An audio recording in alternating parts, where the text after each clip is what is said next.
Hello, Fit Fam. Welcome back to the Fit Doc podcast where we discuss all things health and wellness. This episode was filmed in front of a live studio audience in our partnership with the Long Island Nets at Nassau Coliseum. Probably one of my favorite episodes are when we have the live audience, but when we don't, we go with the flow. But on this particular episode, we had fitness expert Ron Shaw, and he's a personal trainer and a sales manager for one of our local LA fitnesses. And when it comes to exercise, he is a go-to man. He has done a lot of not-for-profit work.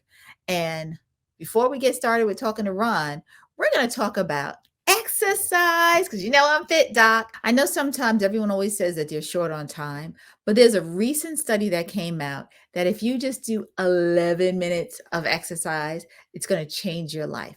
That's 11 minutes of moderate to vigorous intensity aerobic exercise per day will decrease your risk of cancer, cardiovascular disease, premature death, and when we say exercise and aerobic exercise, that's walking, running, jogging, dancing, because I know some of you like to dance, cycling, swimming. Getting your heart rate up for a maximum benefit, when they compared inactive participants to those who did at least 150 minutes of moderate to vigorous exercise per week, there was a 31% lower risk of dying from any cause, a 29% lower risk of dying from cardiovascular disease, and a 15% lower risk of dying from cancer if you move at least 150 minutes per week. So let's get moving, Fit Fam, so we can prevent cancer, increase our lifespan, and help with our mental health struggles. I challenge you to that, Fit Fam. So next up is our interview with Ron Shaw.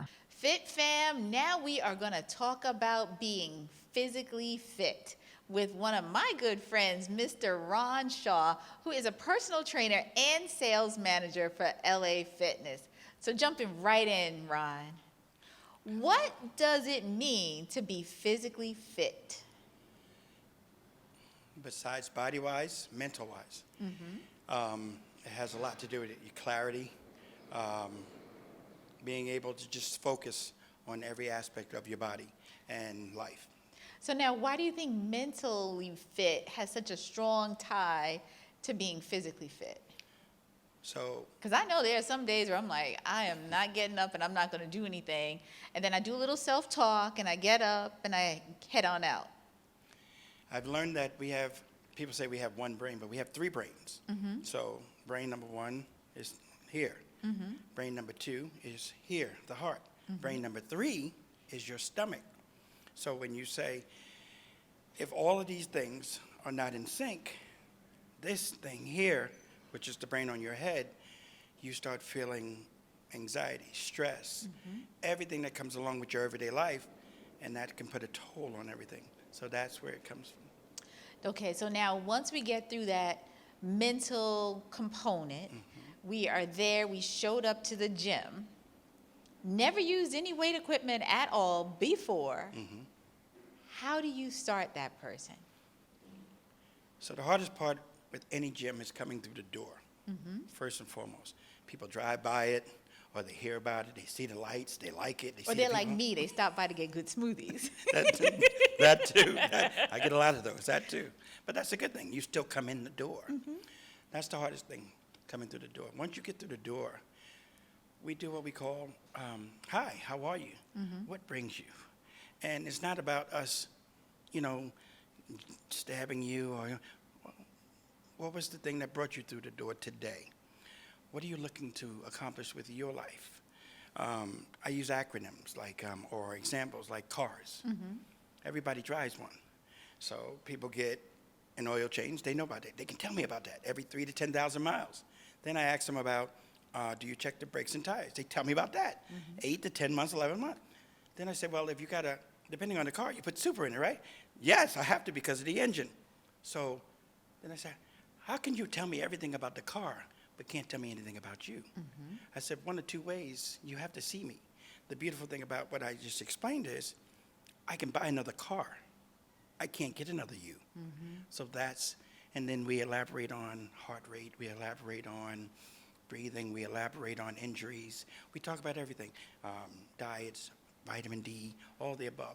The more we get, the more information I get, the more I can help. And that's what we do. And then once you feel comfortable, they feel comfortable with you, how do you determine the frequency of their workouts with you? How do you design the workouts that they should do? And is it always necessary for them to be with you to work out? So what we do is we do what we call we have a perk sheet. So this sheet is designed.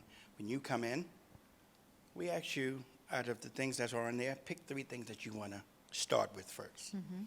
As we go through that, then we evaluate you from weight to body fat to all the above. And then my main goal is to crawl. If we crawl, then from crawling, we trot. From trotting, we skip. From skip, we run. So we do a pull, a leg, and a push. So it describes, so when you push, you're using your triceps and your chest. When you pull, you're using your biceps and your back. Legs are. Every one of them have a part. So you don't do everything. People think you come into the gym and you do all of this. Full body workout. You can't do that. You can't do that. I don't knock anybody's, what they do, but different strokes for different folks. How's that? Athletes work out differently too. So you can't do what you see those guys on TV or the UFC guys or the NBA or the football guys do, because they work out every day. If you don't do that, we need to take it slow. And I believe if you do that, you can get to where you want to get to. Anybody can get to anywhere they want to get to. I live by one quote, which is, I live by 2, but the one I always use is by Frederick Douglass. Without struggle, there is no progress. You already struggled. Let's make some progress. All right, so my struggle is I do not like the treadmill. I do not like the stationary bike. I have to be moving if I'm going to do my cardio. Okay. And preferably, my moving needs to be outdoors. So how do you work with somebody like me? And maybe if the environment's too cold, I'm definitely not going to go outside.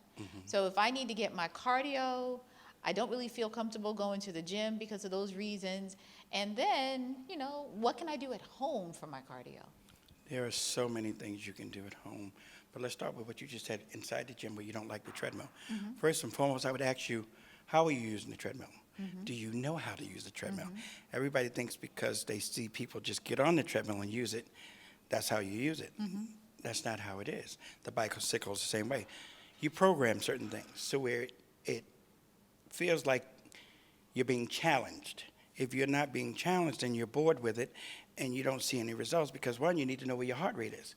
If you can't tell me that, you're just on the bicycle, just riding the bicycle, then eventually you get up from that, you go to the treadmill. From the treadmill, you're walking or you're doing a run, but you can't run that much because you can barely walk. So then you go from that to the elliptical. You like that one because it's a little switching and a little hip, but you eventually get tired of that too.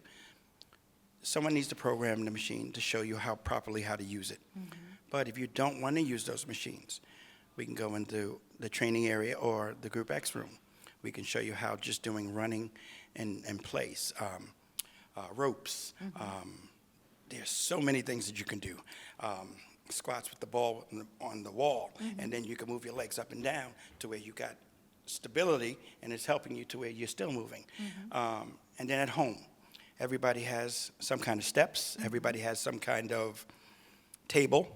So you take bands like a rubber band, or they make these, and every store has them. They're like $5. You get one of these bands and resistance bands, and you put it on your ankle, and you can do ups, downs, do leg extensions. You can do squats with them. Steps. You can walk up the steps, down the steps. Now, depending on how many times you do it, time yourself. And also check your heart rate. If you don't know how to do that, you can do that as well. We have a 3-minute step test. There's so many things you can do. But ask also. When you go to the gym, don't be afraid to ask somebody. Most people go to the gyms with their friends and say, well, I'm going to, with my friend, we're going to take a class. Okay, so in that class, does everybody look alike? No. So if everybody don't look alike, that means everybody's not getting the same workout in the class neither. So ask a question. Ask where your heart rate should be when you're doing any kind of cardio. Well, can I do this too? So because you see the young lady over here, and you may be a middle-aged person, or the young man there, and you think that you can do. No, you can't just do. So speak to the teacher before you start the class, and let the teacher inform you, or explain to her, is this tough for me?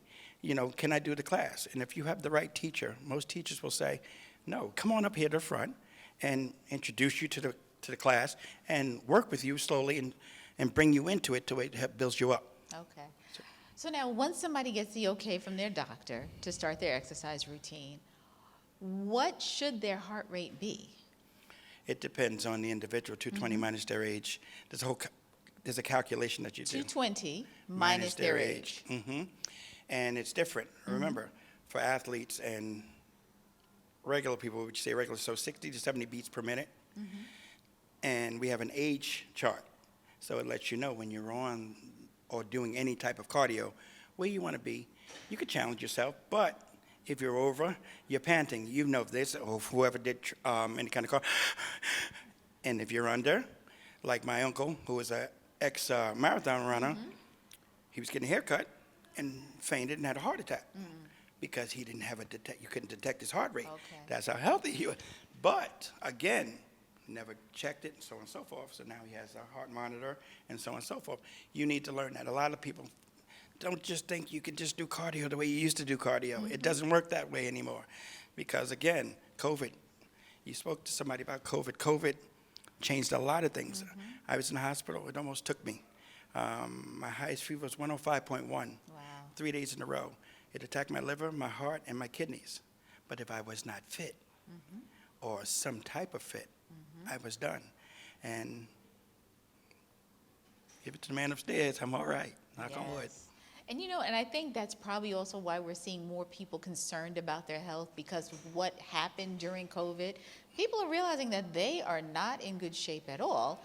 And it's inspiring them to get out there. And that's why we wanted to bring you in, because we want them to get out there to exercise, but we need to be safe about it. Yes, ma'am. You can't just walk into the gym and thinking like, okay, I can do whatever I want to do. They need to make sure that they meet a personal trainer. And how do you, wait, before I even say that part, how do you know that you have a good personal trainer? Because not all personal trainers are created equal.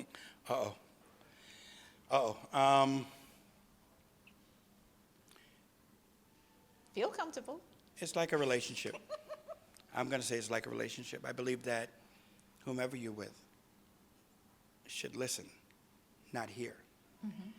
If you have a listener, that person will understand everything that you do or everything that's been transpired and ask questions. They will ask you questions. Your history matters. If they don't do anything, I don't care how many degrees they got. I don't care what school they went to. If you're not their number one concern, and from the time that they met you to the time when you're done, they're paying attention to you, then that's not your trainer. A lot of people have friends that are trainers. A lot of people have people who just take their money too, that are on their phones, not paying attention to the individual and so on and so forth. You spoke on now with COVID, more people want to go outside, walk, muscle memory. You have a bike, pull it out. I have a father-in-law. I have a little scooter. It goes 20 miles per hour. He has a heart condition. He didn't like coming outside, but he saw the scooter, and now he tried to ride the scooter. I got him outside. Wow. Walk. It's with your significant other, with your children. We used to do that with babies, and walk. Take a walk. It's cold. 10 minutes outside ain't going to kill you right now. We haven't had no snow, no nothing, so it's a beautiful thing. That's true. So enjoy what you have. Enjoy the air. And one last parting word, or a few words from you, as to what inspires you to do what you do. And I know you love it, because I've seen you in action, because I've worked with you before. What inspires you to do what you do? The people I sit in front of every day.